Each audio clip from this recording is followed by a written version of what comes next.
Guys, masih layak gak sih iPhone 13 di tahun 2025 ini? Nah, ini HP yang sudah berumur ya, yang sudah 4 tahunan lah ya, umurnya udah 4 tahunan. Tapi masih sangat laris di kalangan pecinta iPhone dan pemburu iPhone ya. Padahal ini HP sudah berumur dan sudah tua, sudah di 4 tahunan guys. Tapi kenapa walaupun ini HP sudah tua, masih banyak peminatnya guys. Nah, jadi di kesempatan video kali ini kita akan bahas apa saja sih kekurangan dan kelebihan di iPhone 13 ini di 2025 ini guys. Apakah masih layak untuk dibeli, untuk dipakai, untuk dipinang, atau sudah tua dan gak layak? Nah, daripada penasaran, ini kita akan bahas apa saja kelebihan dan kekurangan iPhone 13 ini di tahun 2025 ini guys. Tapi sebelumnya buat teman-teman yang mencek harga atau mau beli biar dapat harga lebih murah dan dapat potongan iPhone 13 ini atau rekomendasi HP lain, teman-teman bisa lihat daftar harganya di bawah deskripsi video ini. Oke, langsung aja kita akan bahas apa saja kelebihan dan kekurangannya guys. Oke, teman-teman, ini dia HP-nya iPhone 13 di tahun 2025 ya. Emang masih layak HP yang sudah tua begini? Oke, kita bahas aja langsung. Kita mulai dari yang kelebihannya dulu teman-teman ya. Oke, kita langsung aja bahas dari kelebihannya dulu. Nah, untuk kelebihan yang pertama di iPhone 13 ini mungkin kalau dari iPhone itu terutama dari desain teman-teman, dari desain yang solid, build quality-nya premium, solid dan kokoh. Kalau iPhone gak ada yang ecek-ecek dan gak ada yang asal-asalan. Jadi untuk HP yang sekecil ini untuk beratnya juga cukup berat banget teman-teman ya. Walaupun ini HP-nya kecil, tapi tetap untuk kualitas bodi, walaupun ini keluarnya di tahun 2021 ya, 2021 tetap premium dan mewah sampai tahun 2025. Karena di masanya itu ini HP masuk di keluarga HP flagship. Jadi kalau flagship ya sampai sekarang pun dia tetap flagship. Tapi kalau dulu megang, nah kalau sekarang dia jadi mantan anjay. Oke, sekarang kita lanjut ke kelebihan yang kedua iPhone 13 di tahun 2025. Apa sih kelebihan yang kedua? Nah, untuk kelebihan yang kedua yaitu tentunya kalau iPhone itu kamera temennya. Karena kebanyakan orang itu cari iPhone itu butuh dari segmen kameranya, jadi sektor kameranya teman-teman ya. Nah, ini HP walaupun yang umurnya sudah tua, tapi tetap untuk kualitas kamera ini bukannya makin turun, makin jelek, tapi dia malah makin oke, makin bagus. Apalagi setelah mendapatkan update software terbaru, jadi dia makin oke dan makin disempurnakan. Jadi untuk kamera mau itu video atau foto dia tetap oke ya, walaupun umurnya sudah tua, tapi tetap kualitas kamera gak bisa diragukan guys. Dan untuk video di sini sudah support hingga 4K 60 fps nih, mantap banget ya. Dan untuk kestabilan gak usah ditanya guys, langsung aja kita akan tes hasilnya ya. Nah, kalau untuk kamera teman-teman seperti ini ya, iPhone Money gila sih, stabil banget ya. Dan untuk resolusi ini sudah support 4K 60 fps di semua resolusi ya. Mau itu kamera depan, mau itu kamera belakang, dia support sampai 4K 60 fps. Ultrawide juga sama ya. Kalau kestabilan nih, ini udah panas HP-nya, soalnya dari tadi ini udah dibikin beberapa konten ya, udah bikin tadi compare sama HP-HP lain. Stabilnya bagus banget ya nih, gila sih ini, oke banget nih. Oke, seperti ini ya, stabil banget ya nih. Walaupun ini saya pegang tak pakai tangan biasa ya, kalau kita lihat nih ya, kalau ke muka seperti ini ya, dipegang pakai tangan biasa, gak pakai stabilizer, gak pakai holder gimbal, gak pakai ya. Seperti ini ya. Untuk hasilnya mantap banget. Dan kalau untuk kamera depan masih worth it banget ya. Bukan worth it lagi ya, masih bagus ya. Ini di kayak misalnya untuk kamera depan, kamera belakang ini di 4K 4K 60 fps ini sudah support semuanya ya. Nih, tuh jelema buang sampah di situ anjir. Oke, nih untuk kamera depan seperti ini masih bagus banget. Ini banget udah hinyai guys, dari tadi kepanasan. Stabil pula ya, gak ada jitter, gak ada sendat.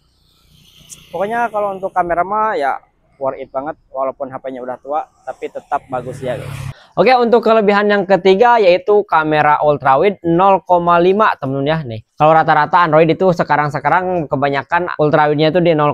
Nah, ini di 0,5 ya. Jadi dia bisa lebih luas jangkauannya dan untuk kualitas tetap bagus guys. Hasilnya seperti apa? Oke, kita langsung aja tes guys. Nah, kalau ultrawide seperti ini teman-teman, dia masih bagus banget ya dan support sampai 4K 60 fps juga nih. Ini ada apa nih? Traktor nih. Mantap nih. Oke, untuk ultrawide mantap, support 4K 60 fps dan stabil pula, gak ada jitter, gak ada patah-patah tentunya.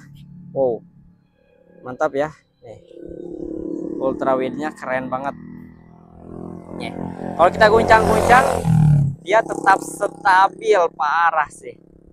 Walaupun ini HP dari tadi kita bikin konten beberapa kali ya, dan ultrawidnya ini udah di 0,5. Jadi jangkauannya itu lebih luas.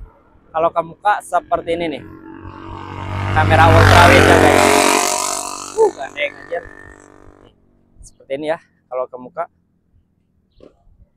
Jadi masih sangat worth it dari sektor kameranya, mau itu ultrawid, mau itu kamera depan, mau itu kamera belakang, ini mantap banget pokoknya.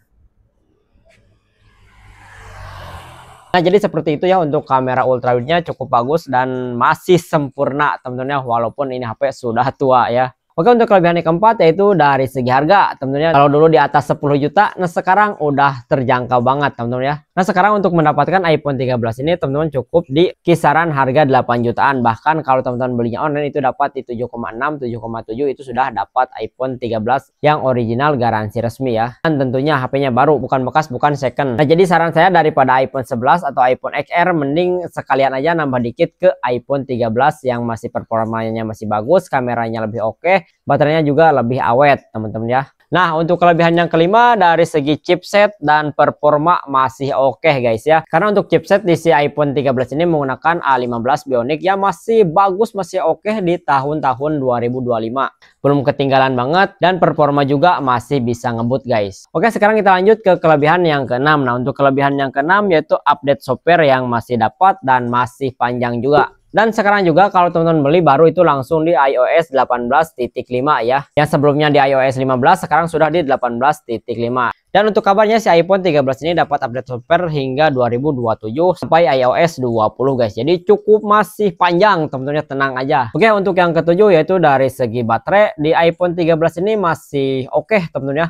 Walaupun baterainya masih di 3227 mAh, tapi masih terbilang awet di iPhone 13 ini. Kalau dibilang awet banget sih enggak, tapi dibilang boros juga enggak. Ya masih standar dan masih oke lah ya. Jadi untuk baterai di sini masih oke, masih aman lah teman-teman ya. Nah, untuk yang ke-8 yaitu sudah support di wireless charging. Jadi teman-teman bisa ngecas pakai MagSafe ya. Jadi kalau mau ngecas pakai powerbank sudah gak harus raridu pakai kabel. Teman-teman tinggal tempel di belakang sini, udah nempel, udah ngisi daya teman-teman ya. Oke, sekarang kita lanjut ke kekurangan yang ada di iPhone 13 ini di tahun 2025 ini. Nah, apa saja sih kekurangan di HP ini di tahun-tahun sekarang? Nah, menurut saya ini untuk kekurangannya yaitu dari fitur AI yang ketinggalan, teman-teman ya. Ini anjir, saya bikin konten tengah malam guys ya.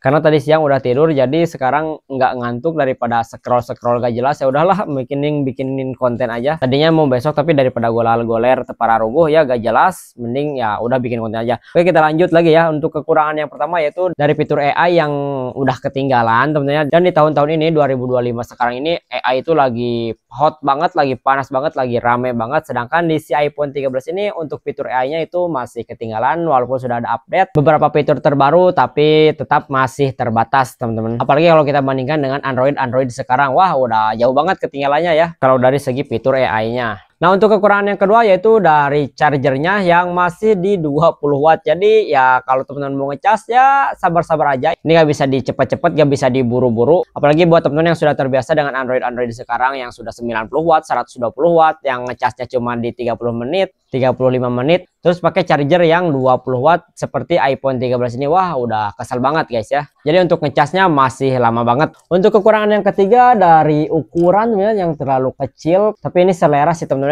Dan kalau menurut saya ini terlalu kecil ya, yang biasa pegang HP besar ya. Dan enak ya kalau HP besar itu mau ngedit, mau nonton, mau main game itu lebih enak. Sedangkan ini lebih kecil, tapi kalau untuk ketik ya ini lebih enak teman-teman kalau kecil begini. Tapi kalau 2025 sekarang segede gini terlalu kekecilan teman-teman ya. Oke, kita lanjut ke kekurangan yang keempat yaitu dari refresh rate. Nah, teman-teman ya, untuk iPhone 13 itu refresh rate-nya cuma di 60 Hz ya, belum 90, belum 120 apalagi ya.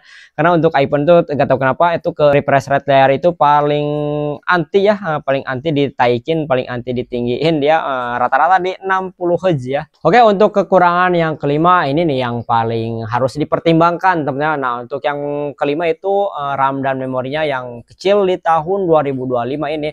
masih menggunakan RAM 4/128 GB. Karena untuk varian RAM 512 GB itu sudah gak ada, varian 256 GB juga sudah jarang banget, dan kebanyakan di toko-toko dan di online itu cuma ada di 128 GB. Jadi tahun sekarang 128 GB udah sangat-sangat kecil, apalagi kalau teman-teman niatnya buat bikin video, buat bikin konten, butuh kameranya itu di 128 GB itu paling bikin berapa video udah cepet penuh teman-teman. Kalau soal RAM kecil sih iPhone masih bisa stabil teman-teman ya, tapi kalau untuk memori harus maksain berlangganan iCloud ya. Oke, kita lanjut ke kekurangan yang keenam. Nah, untuk kekurangan yang keenam mungkin dari desain layar teman-teman, dari desain layar yang masih terbilang jadul.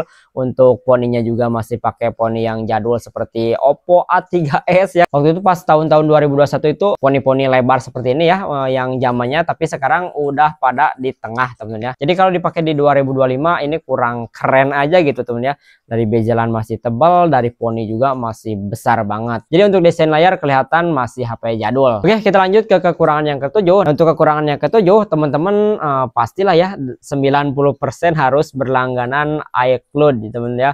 Karena buat tambahin penyimpanan, karena kalau gak kita berlangganan ya 128 GB mana cukup teman-teman ya. Ya kalau di awal-awal sih pasti cukup, tapi kalau sudah dipakai lama apalagi dipakai buat HP utama, wah 128 GB itu gak ada apa-apanya teman-teman di tahun setahun sekarang yang aplikasi-aplikasi makin gede, file-file makin gede, apalagi kalau butuhnya di video. Pasti cepet penuh banget teman-teman. Jadi teman-teman mau gak mau harus berlangganan penyimpanan ya. Oke, untuk yang ke-8 mungkin dari umurnya yang sudah tua teman-teman. Ini misalkan kita beli HP baru tapi umurnya sudah 4 tahunan. Walaupun untuk update softwarenya masih panjang dan masih dapat update-updatean terbaru, tapi tetap pasti ada keterbatasan karena dari umurnya dan segala macamnya pasti sama ya, diratakan dengan produksi yang di 2021. Karena untuk produk-produk dan hardware-hardwarenya itu tetap ya produksinya, walaupun produksinya sekarang tetap pakai produk-produk yang dirancang pas tahun pembuatan. Jadi ya tetap aja pasti ada keterbatasan karena umurnya yang sudah tua walaupun HP-nya baru teman-teman ya. Nah, jadi gimana nih, apakah sesuai dengan yang teman-teman butuhkan atau mau dipikirkan lagi?